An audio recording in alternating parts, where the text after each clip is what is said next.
Ayan, meron tayong pa-flower galing sa ating manliligaw. O, diba? May binigay na flower. So, meron po akong manliligaw dito sa school. Kaya, secret lang natin to ha. Sa mga marites dira, ayaw ninyo isumbong sa kumbana ha. Yan na ay nagapanguyab sa kuwa diri. Ate Clem! By the way, ang plastic rose po na ito ay bigay sa akin ng aking estudyante kani-kanina lang po.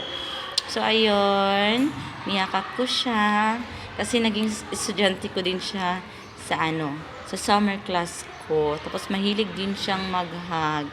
Ang sweet nila. Tapos, yung ibang mga estudyante may binigay na papel. Tapos, dinrawing nila ako.